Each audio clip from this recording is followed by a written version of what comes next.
Let's see. Oh, there we go. Wonderful. So once again, good afternoon and thanks for joining us. For those of you I haven't met yet, my name is Nicole Anterney and I work in the Office of Pre-Collegiate Outreach Programs. And we really appreciate you taking the time out from your busy schedules to take part in these parent workshops so you can learn how to support your student not only in Frontiers, but throughout the college admissions process and beyond. Today, we are really happy to have our partners from WPI's Career Development Center presenting on career prospects in STEM, what kind of careers await your student with a STEM degree, expected salaries, and a little bit about how WPI supports our students in success. So without further ado, I would like to introduce you to David Ortendahl, who is the Director of Corporate Relations, and Allison Bernard, who is an Operations Specialist in the Career Development Center. So thank you for joining us, David and Allison, and I give it to you. So hi, everyone. Thank you all for joining in on this call today. So again, Allison Bernard is my name. I am the Operations Specialist at the WPI Career Development Center. So really my job is focused around managing Handshake, which is the system that our students use to connect with employers and other students. Alumni are also able to use this service. It's how they apply to jobs. They can make advising appointments with people on our staff. They can also access a lot of resources through that system to help them in their job search process. And I also manage the collection for first destination data. So that's when we're looking at when students graduate, what they're doing after they get their degree. Are they working? What's their salary? Are they, are they going to graduate school, continuing their education, volunteering? Are they seeking opportunities, and giving a holistic picture as to what that looks like for our students? I also am an alumni of WPI. I graduated in 2012, and I've been working in the Career Development Center since that point. And personally, I love to bake and I love to cook. So quarantine has been really fantastic for those habits. Started gardening because of quarantine as well to kind of further those endeavors. And my fun fact is that I like to make Halloween costumes. Last year I was a jellyfish. So looking for creative ways to show data for our students and also use that creativity at home. We'll have to include that picture in the next round out. I should. So really for this, I'm going to be talking about STEM career outlook. I have some information on WPI specifically, and then I also have some information that some national data around STEM careers across the country, and then looking at some more resources that our university offers to help see if I'm going to major in something, what those job titles might be, what companies you might expect to work at, what could that salary look like? Thanks, Allison. And my name is Dave Ortendahl, Director of Corporate Relations here at WPI's Career Development Center. And we didn't put in the slides, but if you did not know, we have a top 5 career center in the US for a couple years running. And the team that we have is really fantastic. And I've had the privilege to be a part of this team since 2008. And the time in the office is a lot of fun when we can be together. We work really hard to put together recruiting programs and to make sure that we have really solid data, which Allison does such a great job of. And part of my role in the office is to ensure that we are making connections between the businesses and the students and the faculty at the university. So my job is to make sure that any of our recruiters or university partnership folks have access to the system, that they're well educated on trends that are happening in the talent marketplace, having access to resources as they're thinking about building their talent pipeline. And that goes from WPI through first-year students that might have internships, all the way through sophomores and juniors looking for internships and co-ops, to seniors and graduate students who might be looking at full-time opportunities. In addition, WPI is known for project-based learning. So part of what we do in the senior year is a major qualifying project which is a sponsored or can be sponsored capstone for students within majors. And so many times I'll be working with companies as they navigate those waters with faculty and our students to come up with a real world project and deliverable as well. For student-facing work at WPI, I work with one of our fraternities, the Vox Musical Group and the Christian Fellowship. And ultimately, for my time with my family, you can see there the picture. I've got 3 boys who perhaps will be class of WPI 2030 something down the road. So we'll see how all that goes. But in the meantime, we're enjoying in quarantine, being outside, just got a canoe. We've had a few canoe trips and fishing trips. So that's a little bit about me.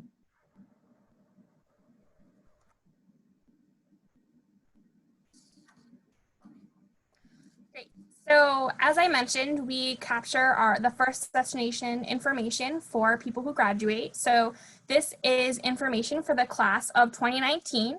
So the way this information is collected, everything is based off of up to 6 months after graduation. So earlier this year, we finalized a class of 2019 report, and then next spring, you'll see the class of 2020 report.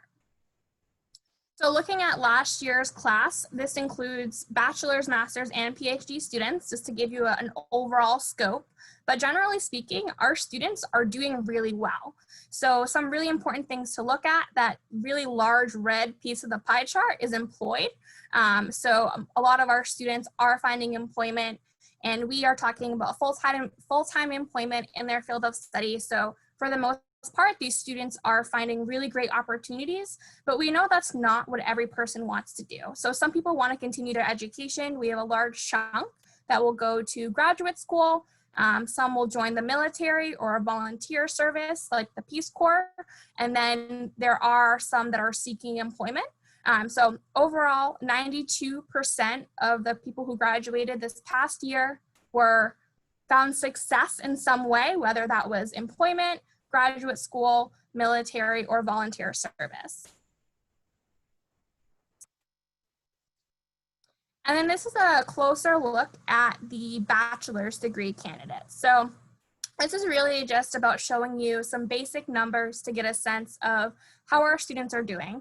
And this is information that is really important as you are looking into schools and you're thinking about where your student might want to go and what their career options might be. Looking at the knowledge rate. So when we are talking about information about what students are doing, it's really important to consider the number of students they're getting information for. So for us, we are really proud that we have a knowledge rate of 97.4% for our undergraduate students last year. It means that of every single person that graduated, we had information on 97% of them. And of that 90%, over 90% were successful, whether that was through employment, graduate school, volunteer, or military. And you can see the numbers. Most of the students are being employed or going to graduate school. And you can also find this information by program as well. So if you're saying, you know, my student is interested in mechanical engineering, what does it look like for them? How does that compare to robotics engineering or biology and biotechnology or biomedical engineering? Any of those programs, every single one is listed. And so you can get a sense for what it looks like for them. You'll also see the average salary towards the bottom. Again, $72,000. That's a really good starting salary for a new college grad.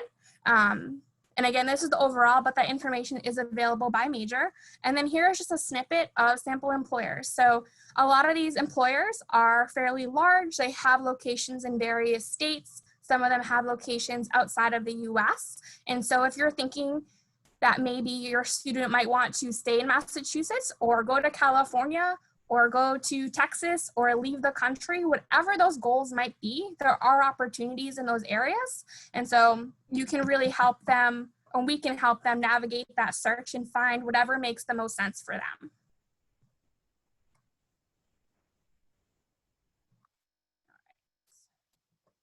Okay, so this is a quick snapshot of what it's like from year to year. So you can see the overall trends.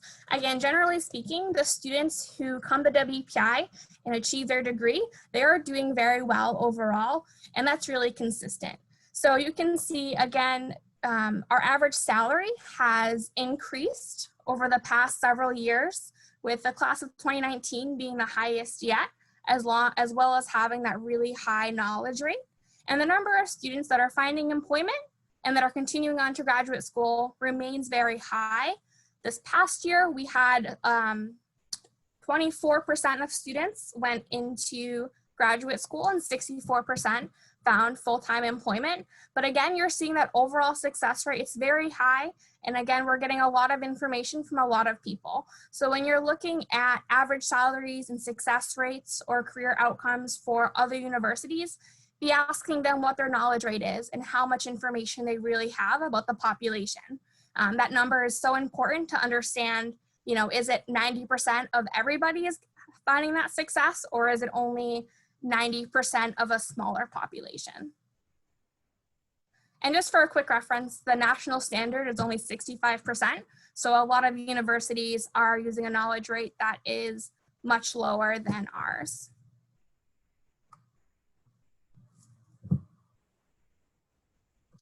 So this here, as I mentioned before, there is some national survey data as well. So we submit our information to the National Association of Colleges and Employers, which is essentially a national group where career services offices from various universities, and they partner with employers, submit information to help understand what salaries look like across the United States.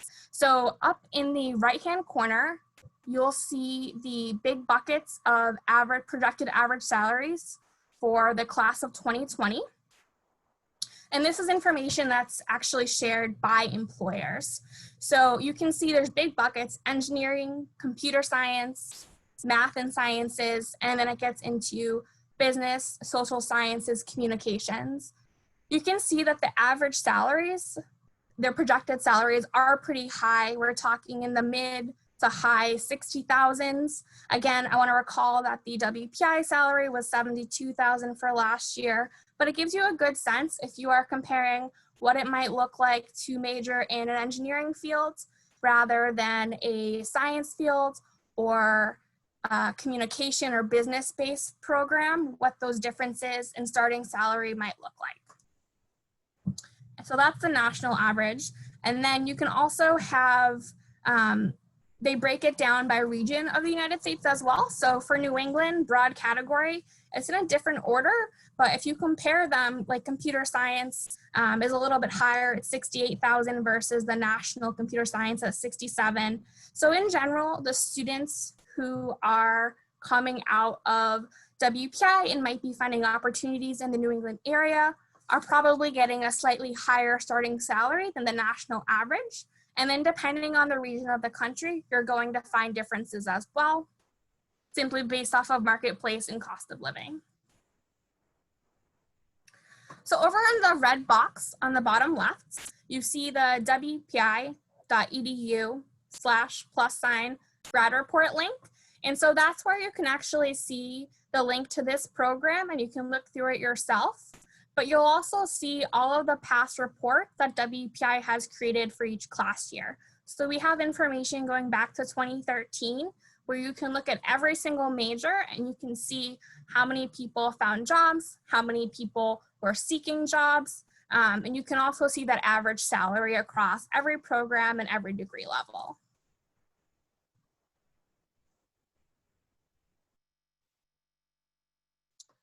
So this next page is really cool. So I'm actually going to show you the website itself.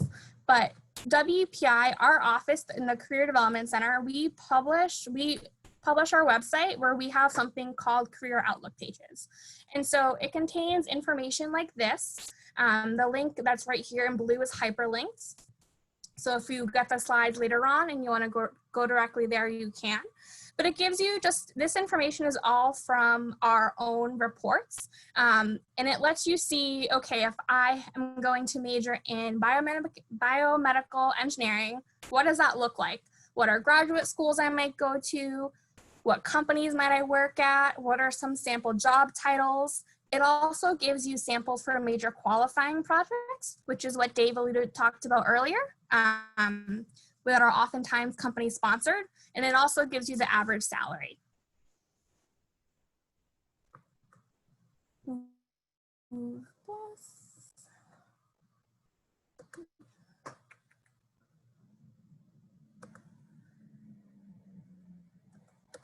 So this information is available for everyone.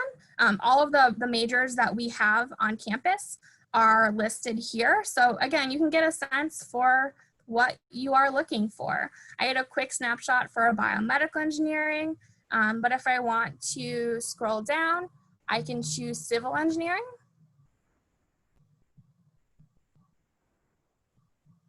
And I can find that information for that program. So again, it tells you the average salary, which is about $62,000. It links you to the department page to learn more and maybe see the type of coursework that are available.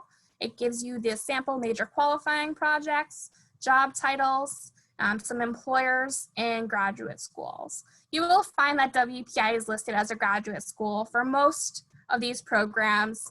We find a lot of our students love their time getting their bachelor's degree at WPI and want to continue on for that as well.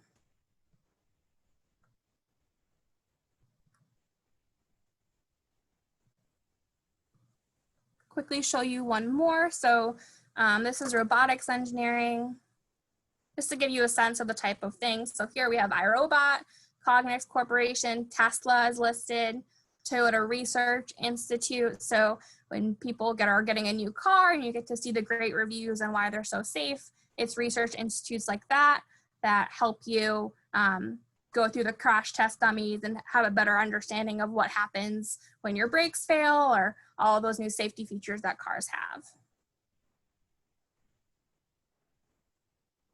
And again, it's just really great graduate schools people are going to, Carnegie Mellon, Johns Hopkins. So really whatever the students are really hoping to be their next step, our office is there to help and there to help them really figure out what that path looks like and provide resources to get them there.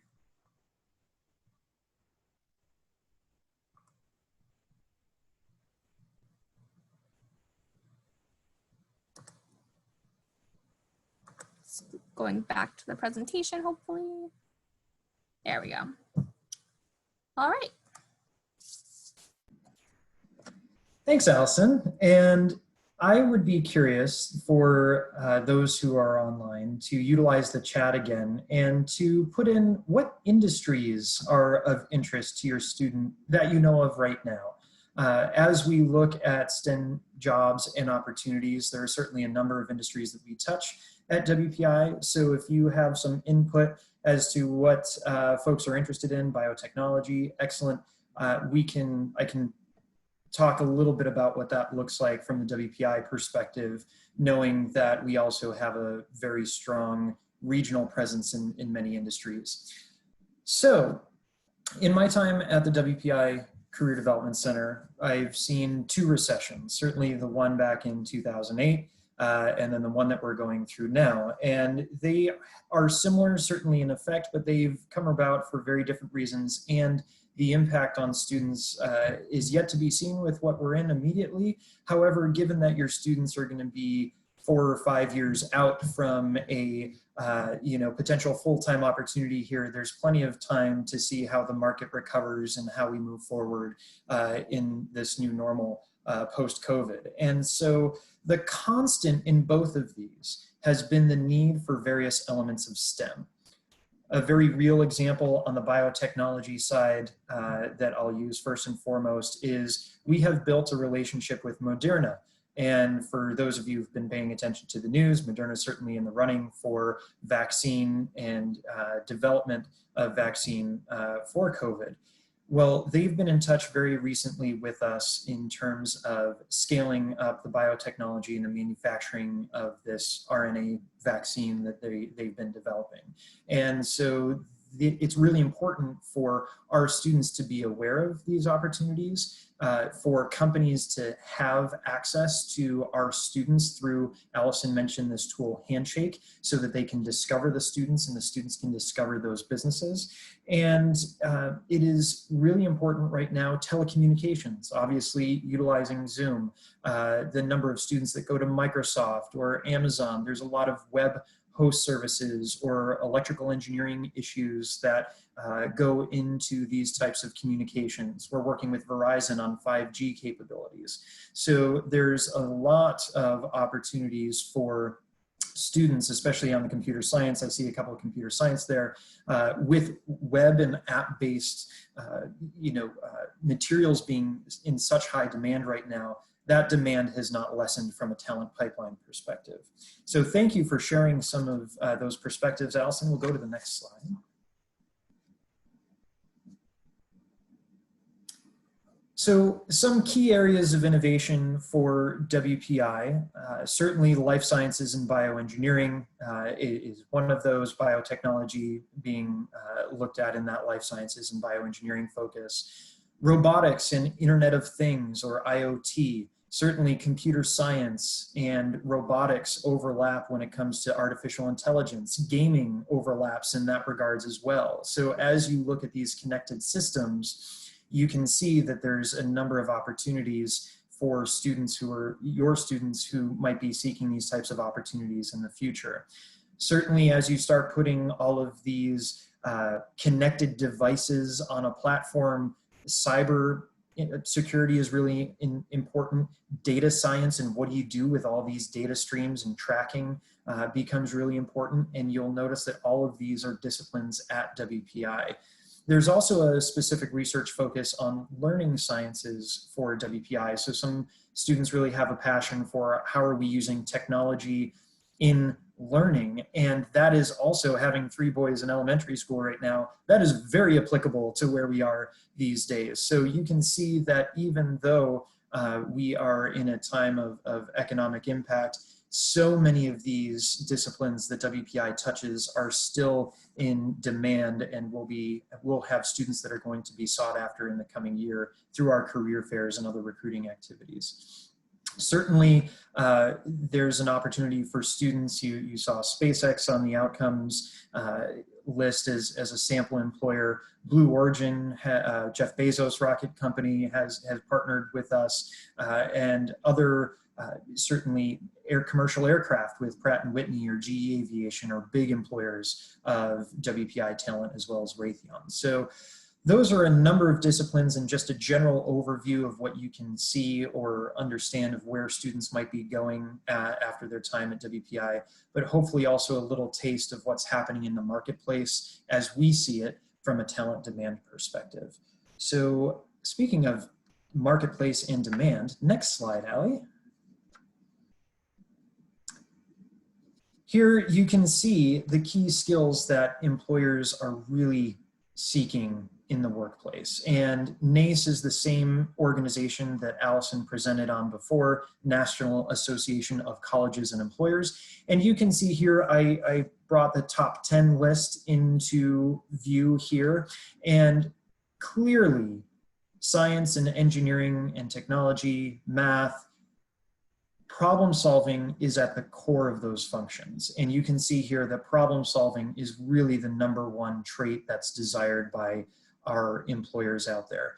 The ability to work in a team. This also translates very well to WPI, given our celebrating 50 years of project-based learning, where our students really have to work on a team in their junior year project, that interactive qualifying project, or their senior year project as their major qualifying project.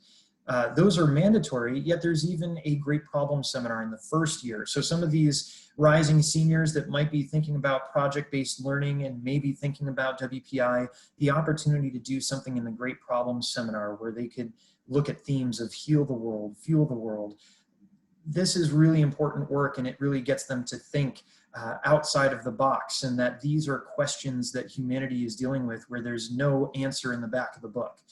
We have to figure these out. We have to do the research, and then we have to start piloting these ideas. And so that ability to work in a team, the analytic and quantitative skills that they get through those projects, the communication skills that they get through that, WPI students do very well in the marketplace, as you saw in the outcomes report. So this is usually good to be thinking about as you're going into a college or university search, is where's your student going to have a really great experience getting these tools and being able to deploy them or practice them as they prepare for future opportunity in the marketplace as a person either working or going to graduate school or starting their own business.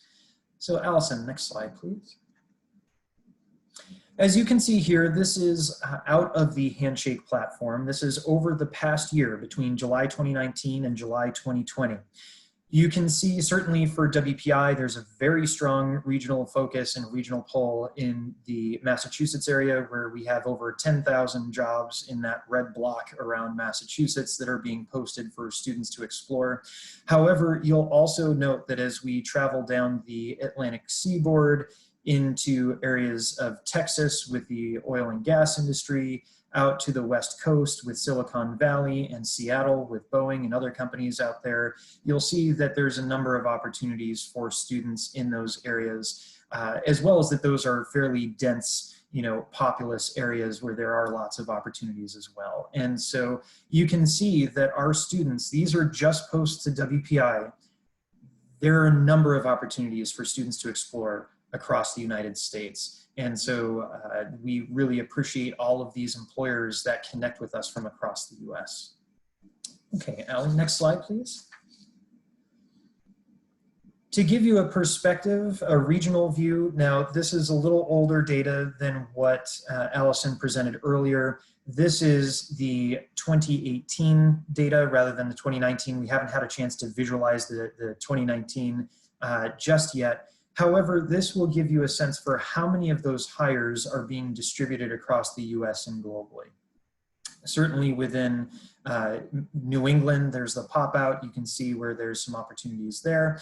And some people, especially knowing that we have folks from across the US here in this session, thought that you might appreciate seeing that we do have students going across the US as they graduate into different areas for a lot of different opportunities. And that's really exciting for our students. Next slide.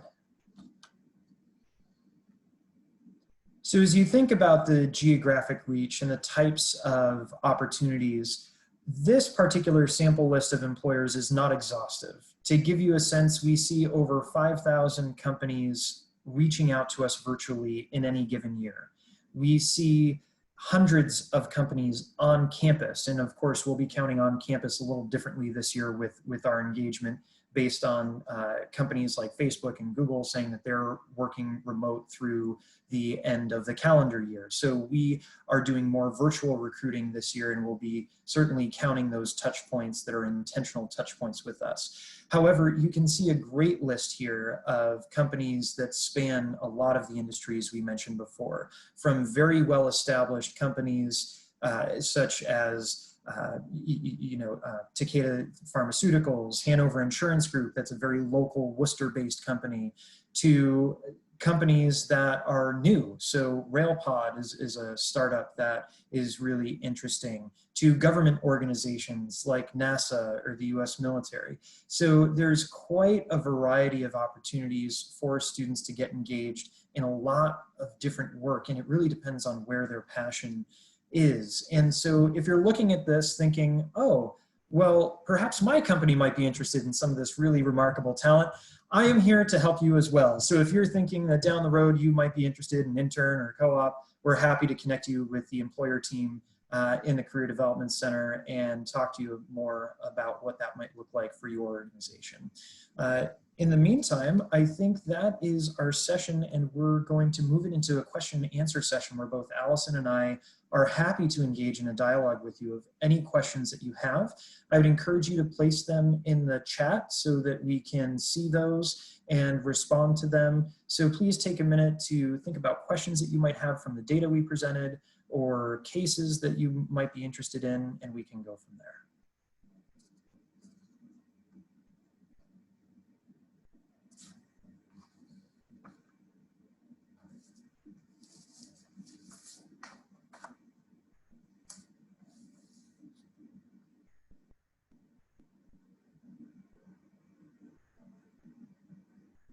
Hopefully we haven't stumped everyone.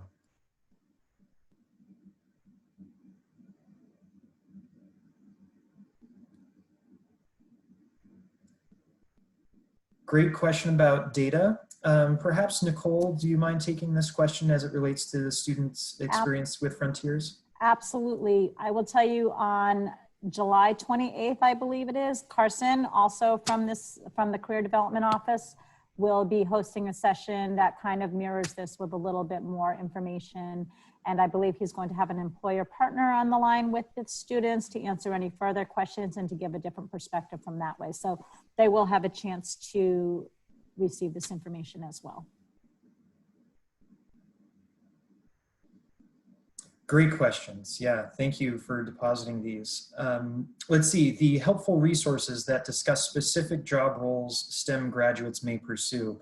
I think that's where I would point back to Allison shared about the career outcomes pages. There were sample job titles in those pages as well. So definitely take a look as you receive this presentation to take a look at those career outlook pages of where that could go. There's also public resources out there that are available. Sloan Career Cornerstone is one. We also have a number of resources listed on our website for career resources, so we can copy that link into the chat so that you have access to that as well.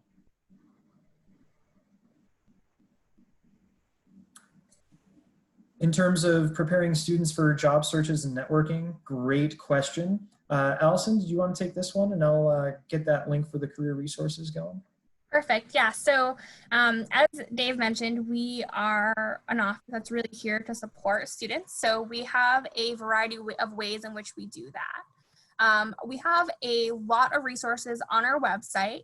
And so one of the things that I think is most valuable in my perspective is we have a page that's focused on tip sheets. And so you can see samples of resumes. So as an incoming first-year student, we know it's going to be hard to put that first resume together. So we have tips and we have samples you can use to put something together, have it on paper, whether it includes projects from high school or a work experience, whether you were fortunate enough to have an internship as a high school student, or you worked as a cashier, or you dog walked, or whatever that experience looks like for you.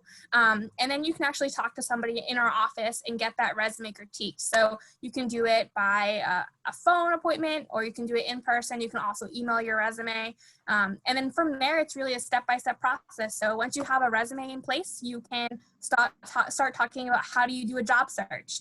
What does it look like to go to a career fair? Before a pandemic, we had lots of interactive sessions where we would do lots of programming in person with student groups. We know that will look different, but we're expecting something similar where we are able to give presentations to groups of students virtually, since large gatherings won't be a thing for a little bit of time.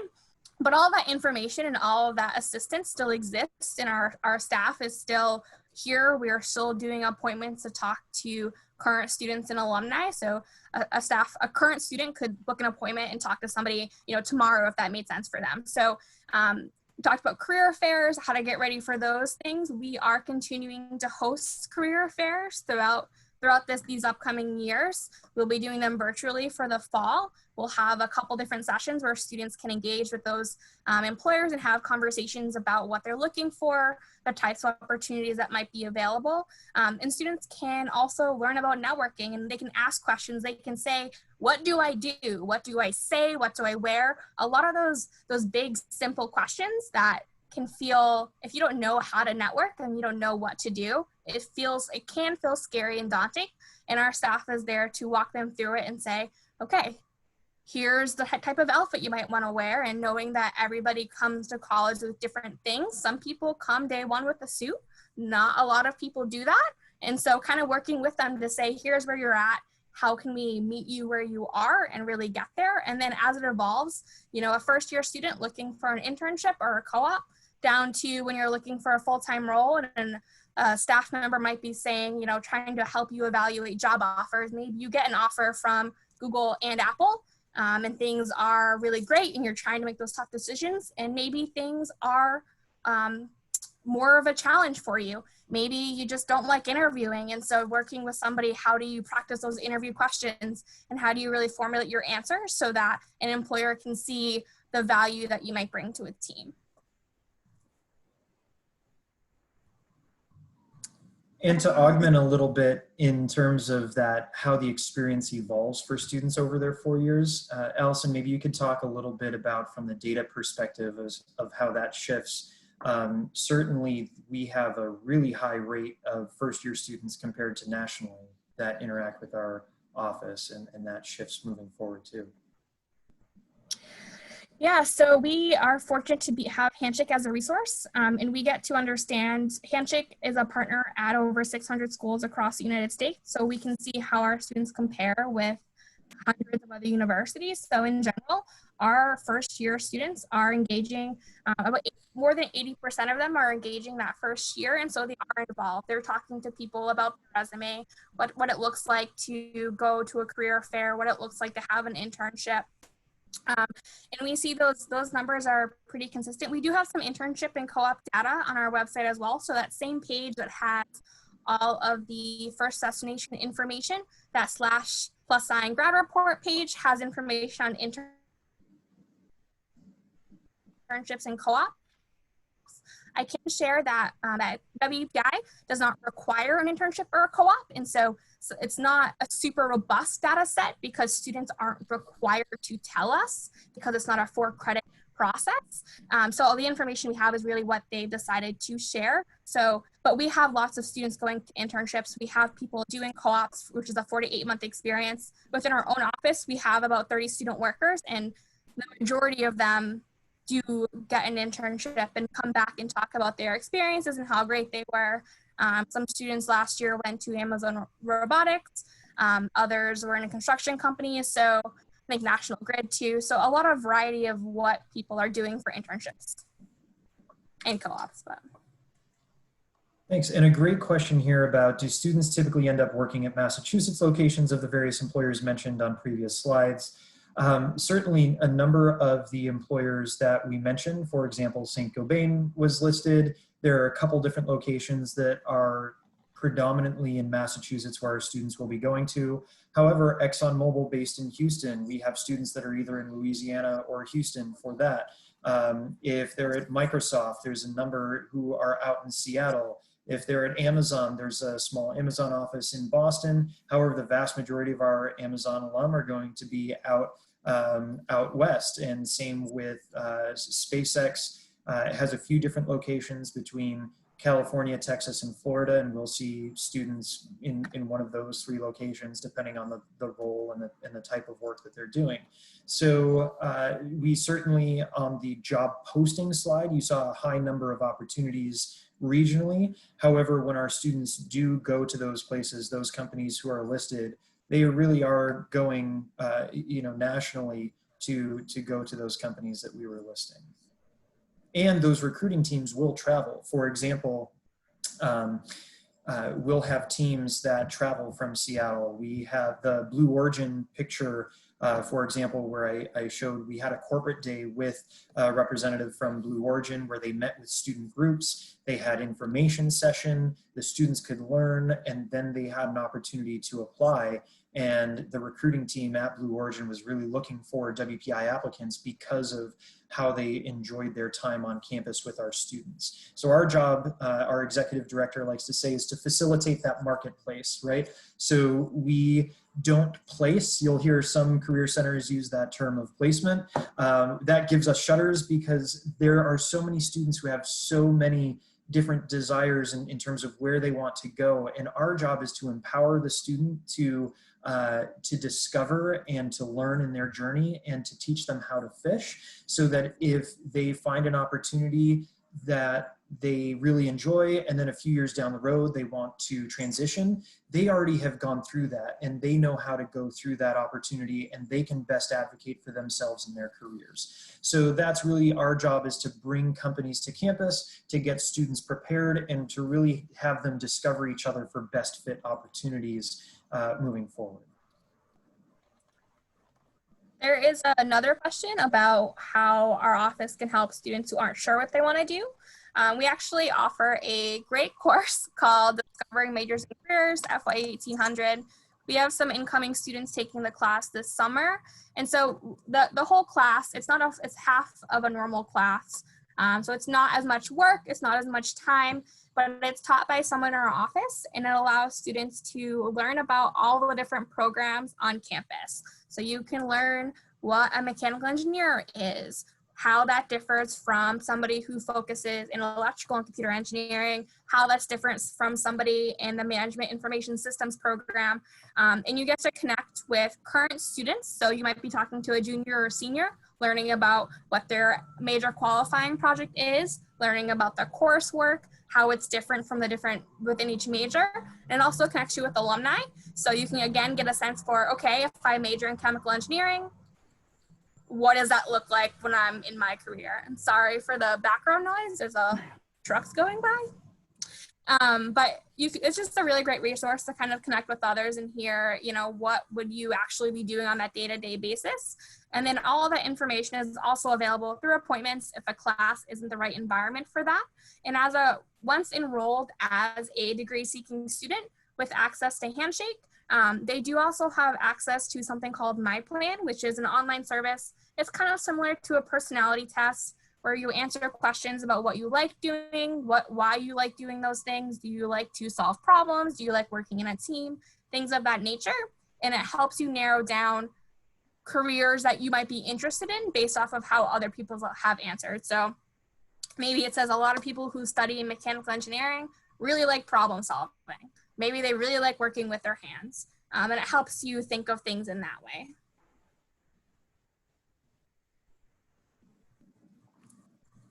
And another great question here about course or opportunity to learn more for high school students. I think I'm gonna direct that one over to Nicole based on maybe some of our summer program offerings and what might be possible. Whoops. Hey, David, thank you. So, I mean, Frontiers is a perfect opportunity. If your son is a rising junior, you can come back and join us again next year. I would say just to keep checking our website as we are transitioning many of our in-person things to virtual opportunities. So hopefully there'll be something that he can check out there. But the great thing is you have a whole nother year of Frontiers, and maybe next year you'll be on campus, which would be even more exciting. And just, oh, go ahead. Sorry, I just want to note that if a student is thinking STEM is definitely for me, but I'm not sure exactly if I want to be a data scientist or I want to be a chemical engineer, I would definitely still encourage them to consider attending WPI. So a lot of students change their major. It's very common for students to say, here's my plan, here's what I'm going to do, and then they get through it and they think, maybe what I want to do later on, maybe this isn't the right program for it. And that's totally normal, totally okay. I think the great thing about WPI is that it does encourage learning and trying different things. And so if STEM is the right area and it's just a matter of finding the specific program and major that makes sense for them, I think that can definitely be done after you start college if you're in that same realm. And by talking to students and talking to faculty, get a better grip of what the differences might be and find what might be the most enjoyable for them. And of course, after you've been in your career for some time, it's also okay to change your mind. So if you think you love data science and you go through it and you graduate and you're working and then you find out that you want to switch things up, that's also okay. And we're here to help them, whether it's going back to school or kind of tweaking their resume to fit a new set of opportunities. Our office will continue to support them through that.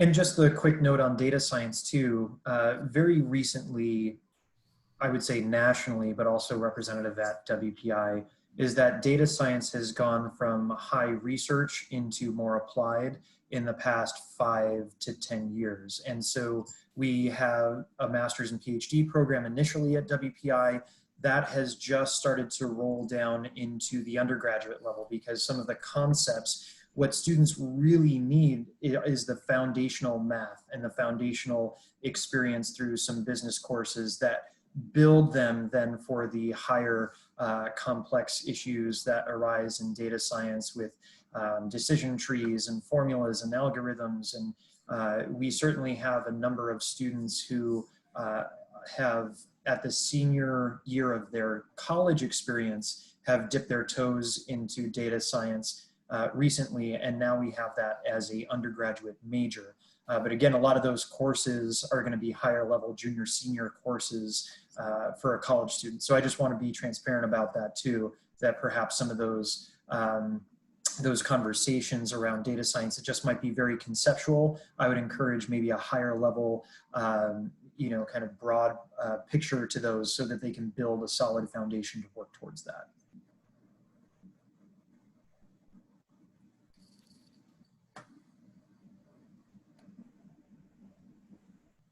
Great. Well, I think we exhausted the questions that were in the chat, and if there's not anything else, I think we are good, right, Nicole? Yeah, I think so. And I just want to, again, many thanks to Dave and Allison for sharing such great information with you all today. I am certain that you all found it helpful. And thanks again to the parents for joining us. We will see you at our next session. Hopefully, next week we have empowerment and self-advocacy for your student, academic advising, dinner with the deans, and financial aid sessions for the parents. So we hope to see you there. And thank you again to Dave and Allie and for y'all joining us. Have an awesome day.